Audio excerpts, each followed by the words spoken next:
crianças, tudo bem? Vamos novamente nossa aula. E aí, hoje começamos já.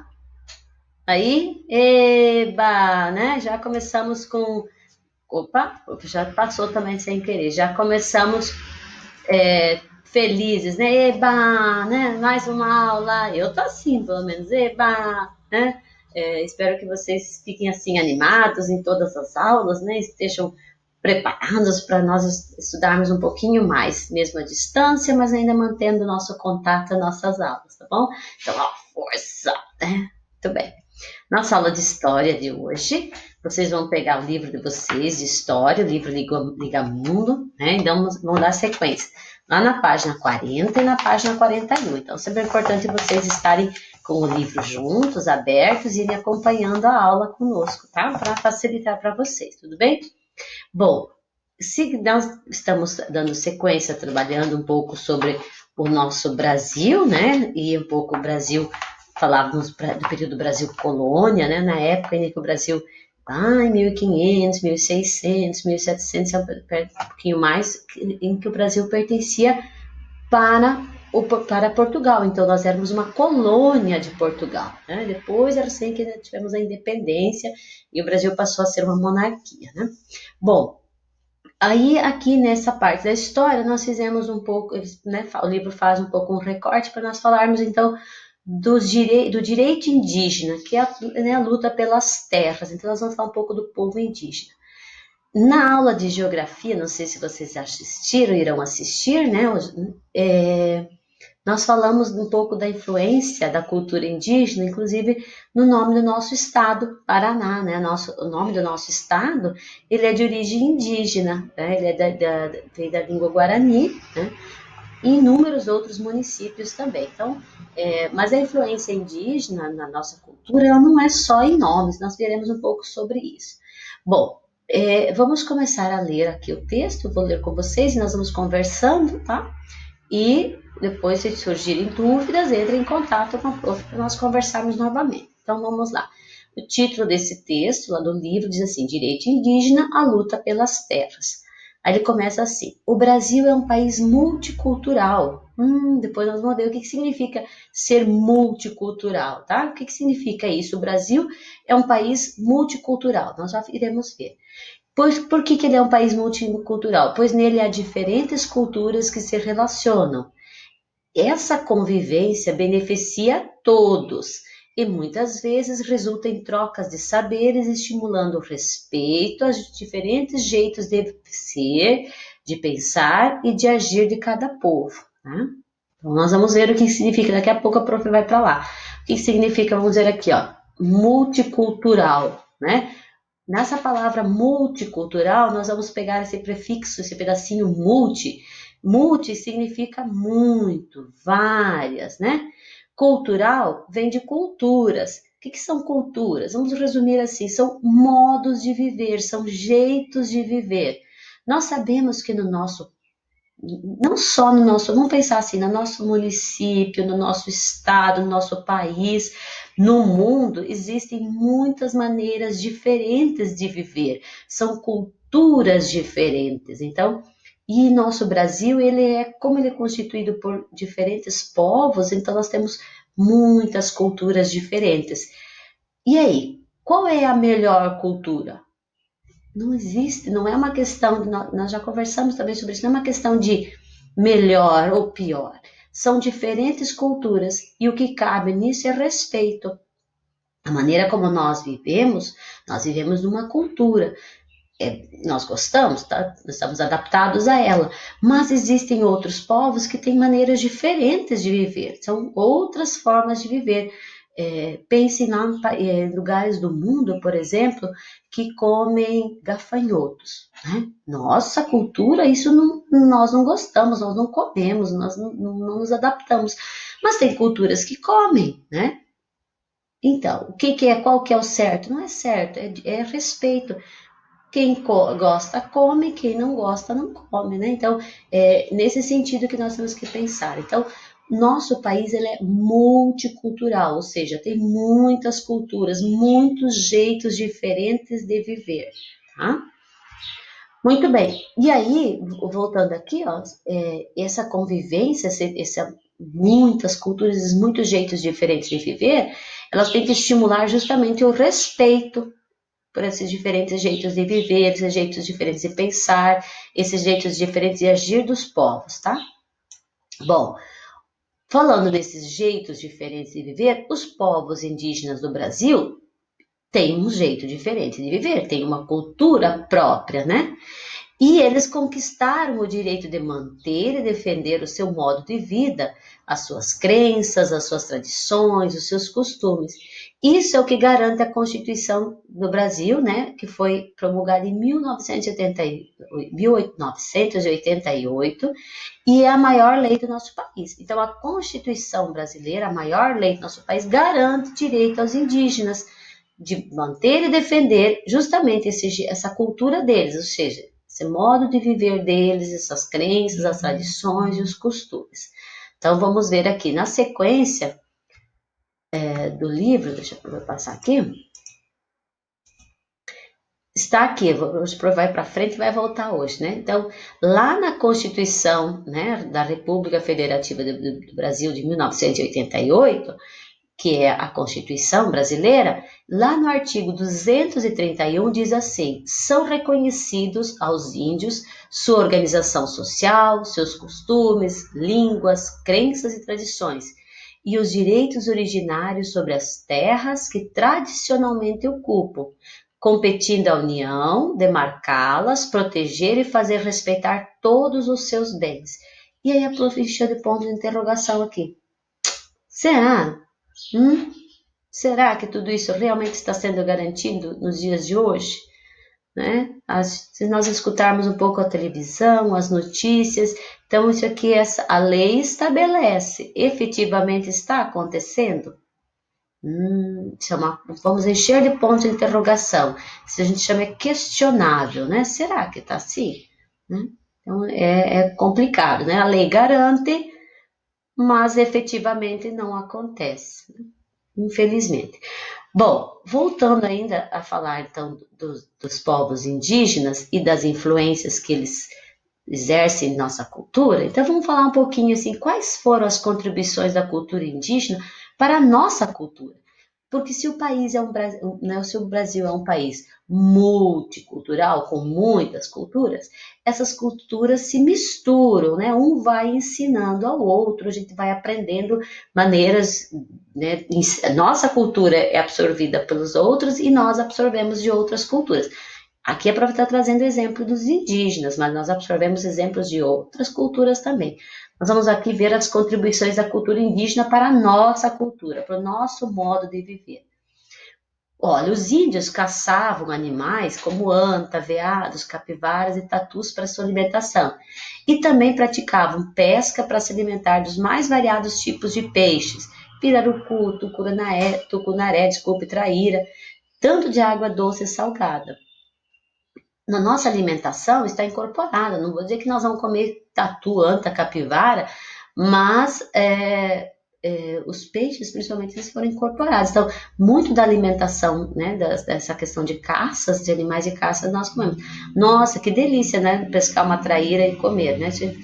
Eu duvido a quem não tenha comido ainda, né? Até porque ele faz parte aqui do rio, dos nossos rios, né, esse peixe. Mas o hábito, né, de pescar, de comer peixes, né, ele é um hábito também que nós adquirimos da cultura indígena.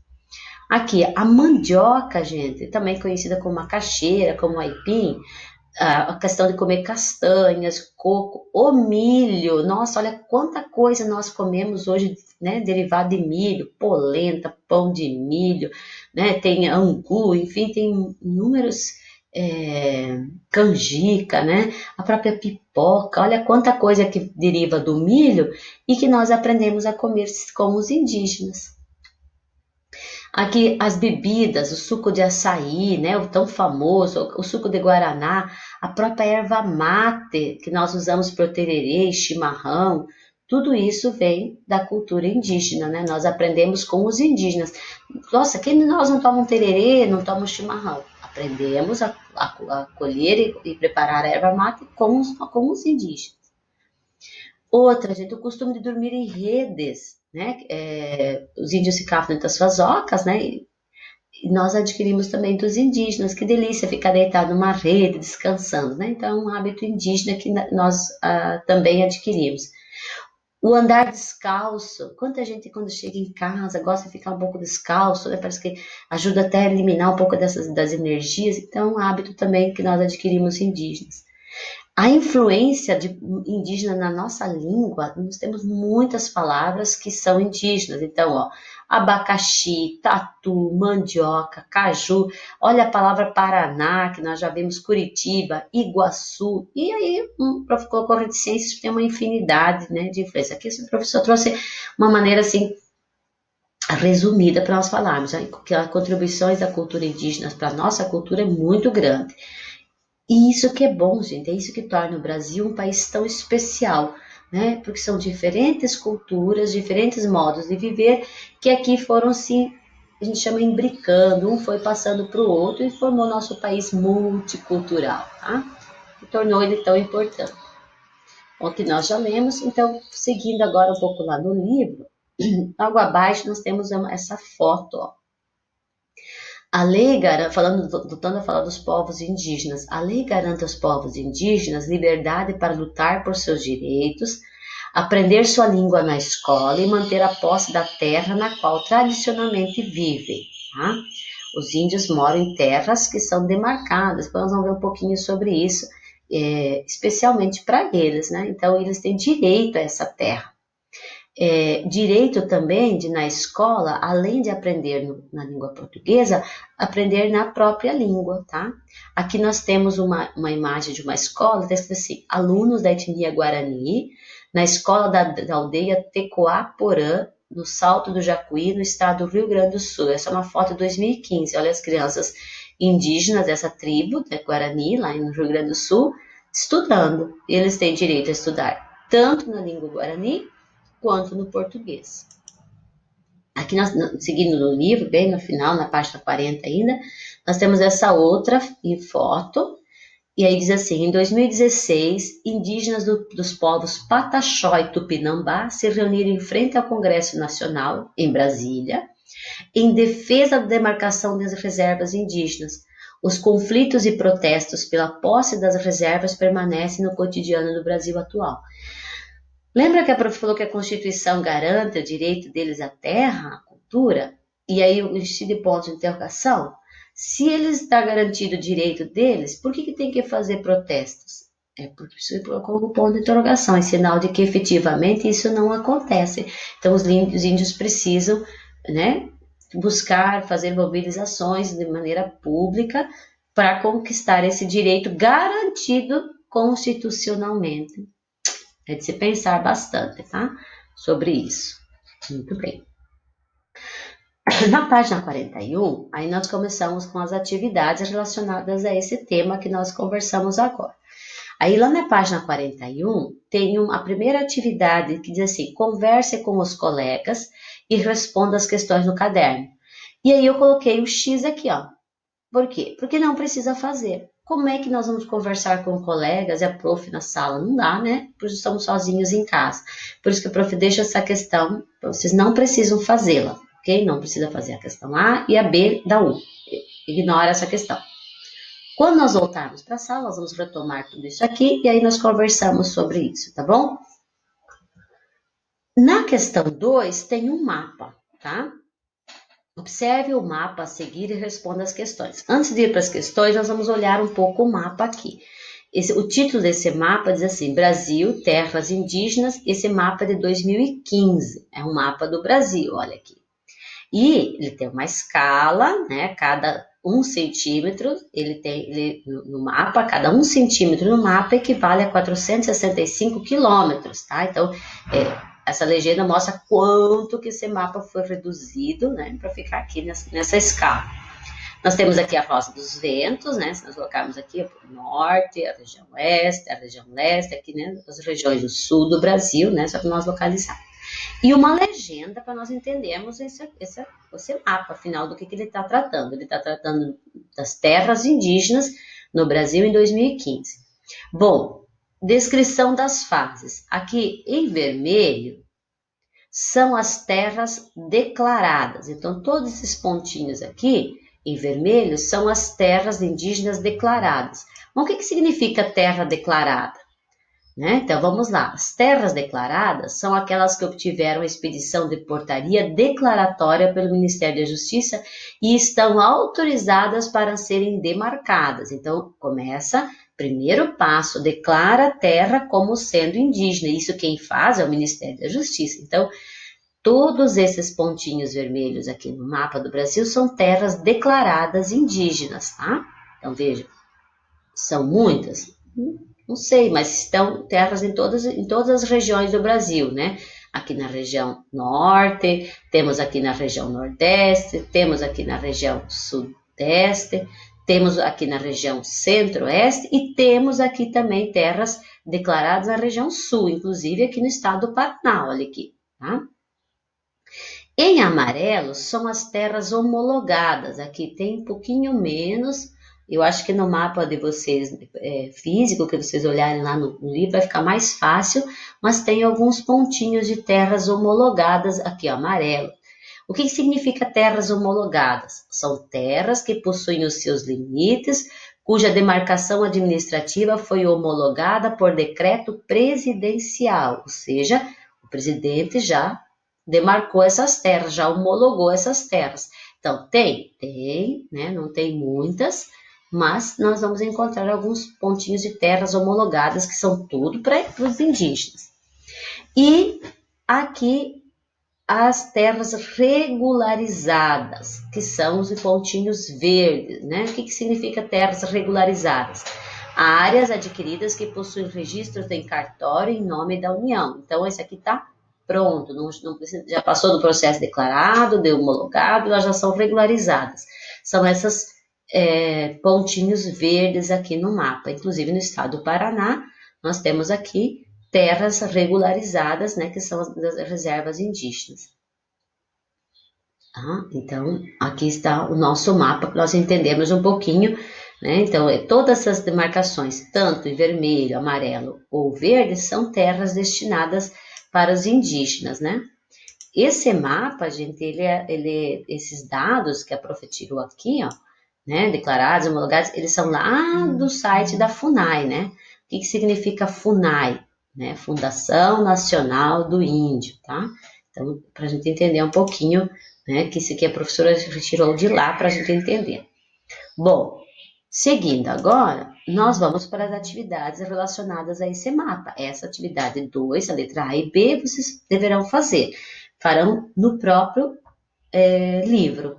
E para respondê-las, vocês vão ter que observar o mapa, né? Voltar para esse mapa que nós conversamos.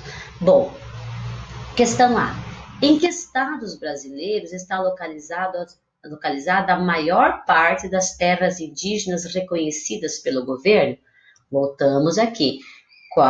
Quais são os estados que está localizado? Quais são os estados? Onde é que tem a maior área de terras indígenas reconhecidas? Olha aqui, aonde que você encontra mais pontinhos? Onde? Será que são nesses estados? Olha, se você for olhar, é bem visível onde nós encontramos a maior parte da concentração de terras regularizadas para os indígenas, tá? B. Esses estados fazem parte de quais regiões do Brasil? Agora você tem que voltar nas aulas anteriores um pouquinho e pensar, né? Aqui, se nós temos aqui a maior concentração de reservas indígenas desses estados aqui, né? De terras demarcadas indígenas, que regiões são essas que pertencem? Que região é essa e que região é essa? Lembra das 5 grandes regiões do Brasil? Região Norte, região Centro-Oeste, região Nordeste, região Sudeste e a região Sul, tá? Então, vamos pensar aqui, olhando, se aqui é a maior concentração desses estados aqui, que regiões do Brasil isso aqui pertence? Pegue o mapa das regiões, volte naquela aula sobre as regiões, tem vários mapas também no livro de geografia de vocês regionais, vocês vão verificar que regiões são essas, tá? uma questão de voltar e pesquisar, né? O conhecimento é assim, a gente tem que ir em busca dele. Oh, tá passando muito rápido, né? Aí, temos aqui a questão 3, que diz assim: pesquisem sobre as terras indígenas do estado, na região que vivem, e registrem no cartaz onde estão localizados e etnias. Isso é uma atividade de pesquisa bem interessante fazer, porém, agora não é o momento, né? Então, essa atividade tal X aqui, não precisam fazer, tá? Nós faremos a pesquisa quando voltarmos, né? E a gente pode socializar, fazer os cartazes, apresentar em sala, né? E expor os cartazes, apresentar para outras turmas. Por enquanto, não precisa. Então, nesta semana, vocês farão a leitura de todo o texto, né? A professora vai lendo com vocês, vocês vão lendo novamente e responder essas duas questões aqui. Combinado? E aí, ó, terminou a aula, eba, né? Feliz. Agora dá para fazer o quê? Dá para ir brincar, não é isso? Tudo bem. Boa aula, crianças. Beijos, fiquem bem e se cuidem.